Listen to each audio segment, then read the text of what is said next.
You're watching Hawaii News Now Sunrise, Hawaii's most watched morning news with Steve Uehara and Grace Lee.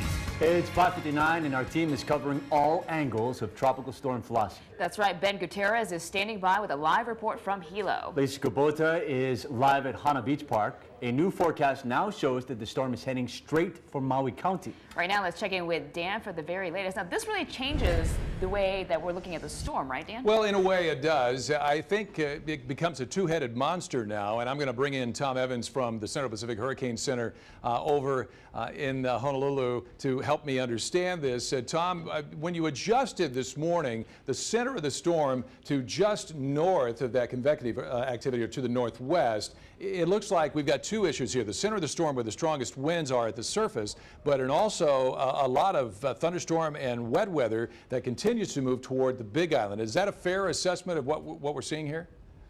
That is correct. The actually low-level center has become disconnected from most of the moisture and the thunderstorm that you see to the east of the center. Okay, so that rainfall activity, the thunderstorm activity, could very well impact primarily the Big Island of Hawaii, while the storm's surface winds Maui and then up the island chain.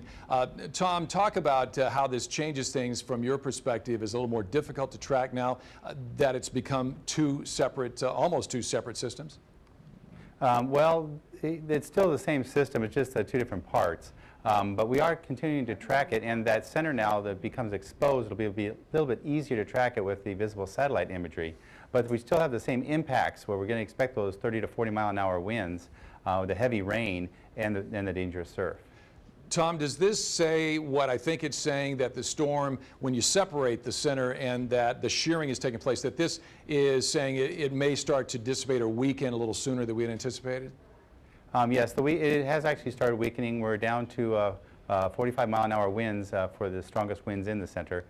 Just like we expected, it is weakening, and the more shear you have, the more weakening we would expect. Okay, Tom Evans from the Central Pacific Hurricane Center. Tom, thanks for helping us understand this, what has become a little more complicated with the center and the convective activities separating within this one system. If I can take another moment and just go full screen here to show the people at home the new track. If you're just joining us, just waking up, the center of the storm is not here among this convective activity. It's actually just to the north. If you can kind of watch where my finger is there, we will see there. That's the storm center. Now, there's all that moisture that's headed toward the Big Island, but the center with the strongest winds of the surface, that's now expected to make it to the eastern tip of Maui County about 2 o'clock this afternoon, and then shortly thereafter weaken to less than tropical storm force winds, but still packed pretty good punch and certainly a lot of moisture as it moves across the southern coast of Oahu and toward Niihau and Kauai over the next 12 hours. So a little different track, but the same issues with flooding possible for all of us. We could see some big waves along east-facing shorelines and the winds that could cause some damage. Let's see how the roads are moving here on Oahu with Rachel Picaro. Good morning. Let's start off with the flow map. We have red at the H1, H2 merge, turns into yellow as you're heading up into Aiea. Do want to talk about an accident that we have, and it's through this Liliha area. Accident on the Punch Bowl on-ramp onto the H1 westbound. The Pali exit as you're heading westbound, that is temporarily closed as a tow truck clears the accident from the scene. Taking you out to our slow spots. Here's the H1, H2 merge as Central and West Oahu meet. Bumper in the area as you're getting onto this Waimalu viaduct. It picks up a bit, but you can see roads are wet all across the island. Drive safe, give yourself a lot of distance and time. Think about leaving early this morning. That's your weather and your traffic. Grace and Steve, back to you. All right, thank you very much, Rachel. 6:03 and Tropical Storm Flossie's latest forecast track, as we mentioned, has it now heading towards Maui County. And that's where Lisa Kubota is live at Hana Beach Park for the very latest. And Lisa, does it feel ominous out there? It does. It feels very kind of damp. You can feel the moisture in the air. The rain has eased up since the last time we spoke to you. The winds are still light, but we've really noticed the surf starting to build behind me. When the sets start coming in, you can see the waves starting to pound the rocks more consistently. It's definitely getting bigger, so we'll be keeping an eye on that.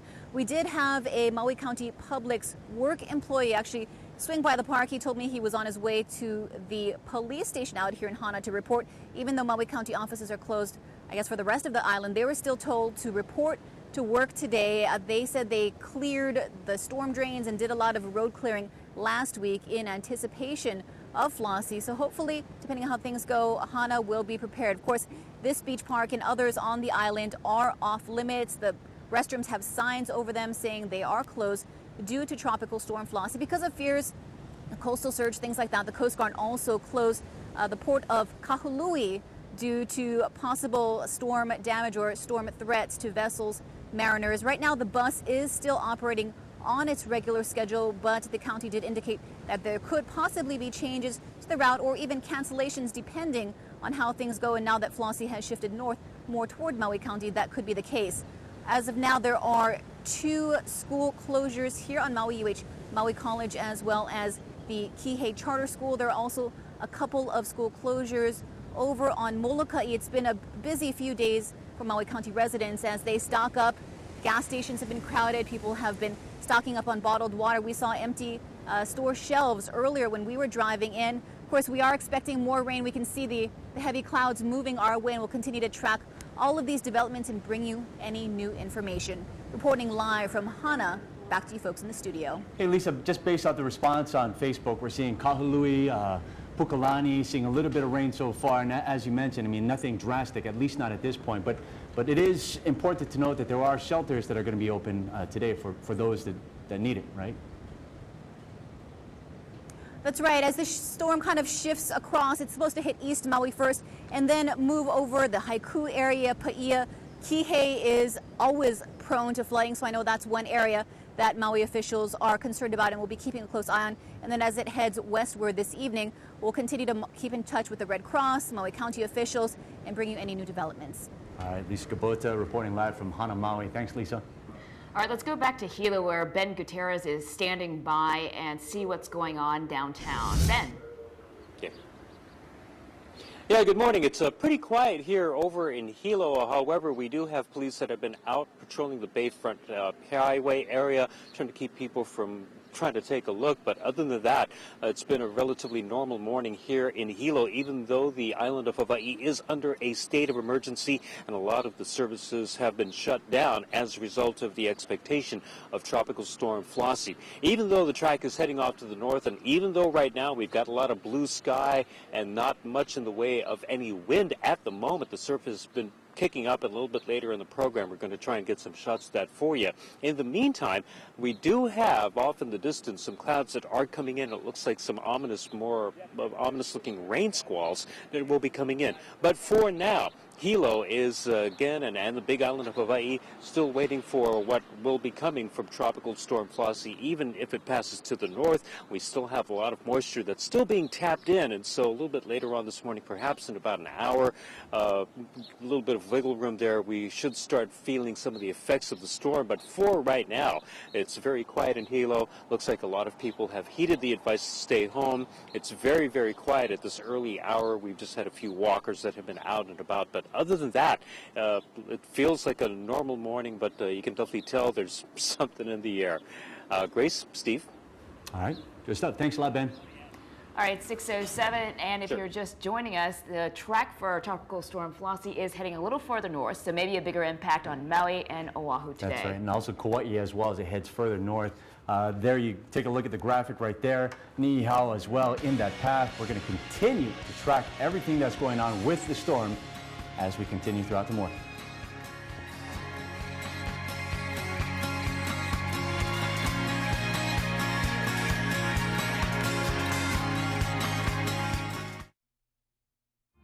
This weather forecast on KGMB is sponsored by Synetric. Mokulele Airlines is Hawaii's favorite airline and most dependable island hopper. Climb aboard. Your adventure begins with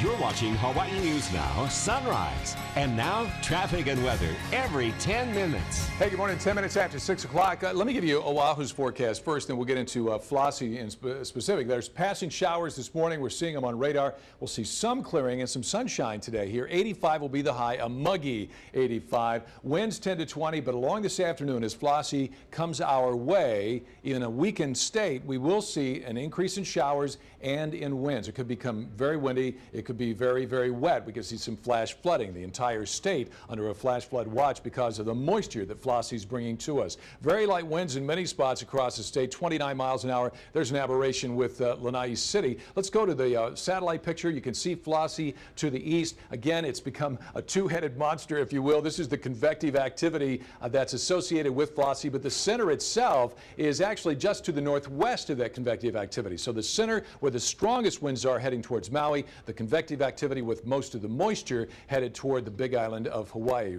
Radar is showing there's quite a bit of moisture just about everywhere. If we zoom in, you can kind of see the counterclockwise movement of the rainfall, so an indication again that the center is actually to the north of where we thought it was before. So that's the center and the circulation around that right now. But all the way up the island chain, we're seeing moisture associated with Flossie dampening the island's Maui County. Certainly Oahu is going to be very wet coming over the Ko'olau today, so be prepared for that. Radar doesn't pick up very well on the island of Kauai, but guarantee that they, if not already, will see some shower activity as Flossie moves right up the island chain, starting with the center of the storm on the island of Maui and then right up through Molokai, Oahu, toward Kauai as the day goes on. We'll show you that track again here in a moment. Right now, let's check on the track to work here on Oahu with Rachel Picaro. Well, we had an accident on the Punch Bowl on-ramp as you're getting onto the H1 West. Temporarily, we had the Pali exit closed, but that has since been reopened and things are cleared out and moving at a great pace in the area. Take a look at the flow map. We're seeing red and yellow, especially there at the H1, H2 merge. And let's take it in. There you see the bumper-to-bumper traffic, very congested as you're making your turn at that Waimalu exit and up into Aiea. Rain is coming down. You can see that the roads are wet in a lot of parts of the island. Here's Like and Kahekili. The tunnel lights in the Wilson Tunnel, those are closed, but it looks like it's starting to get a bit lighter out there. But as you cross the Ko'olau, it is wet. Pali Highway at Pu'iwa Road. Give yourself a lot of distance and time as you're making your way in on your morning commute. Here's the H1 as you're approaching the Ward Avenue overpass. That's your weather and your traffic. Let's get back to the news desk. All right, thanks a lot, Rachel. 6:13, and joining us now by phone is Maui County spokesperson Rod Antone. Now, we understand that the mayor is getting briefed by emergency officials at this time because of the shift in the storm's track. Now, Rod, what can you tell us? What are you seeing right now in Maui? We heard there were some heavier showers earlier. Heavier showers, slippery roads coming into work. Not that much traffic. We're glad people are staying at home, or maybe they're just not up yet. I do have a list of shelters. Do you mind if I go through that list right now? Yeah, please do. Please do. Okay. So the first three are pet-friendly shelters: War Memorial Gym in Lahaina, Lahaina Civic Center, Kamali'i Elementary School in Kihei. These are pet-friendly shelters for those with animals. And then we've got the Pukalani Community Center, Hana High School, Lanai High School, Molokai High School, and the Chilohana Rec Center, also on Molokai. As far as effects here on Maui, we haven't really felt it yet. As you know, the storm's not quite here yet, but we are getting a lot of rain, and everyone's getting prepared. Haven't seen lines for gas or going to get food. We believe residents of Maui County took the time before the storm on the weekend to do their shopping, and we're really happy about that we're not seeing this mad last-minute rush that we sometimes do during a weather emergency. Rod, I know you guys are always very busy, especially considering what's going on with the severe weather and the turn towards you. How much planning and actually how prepared are you considering what could happen with flooding and even power outages? As prepared as we can be. I mean, you know, I believe the mayor sent out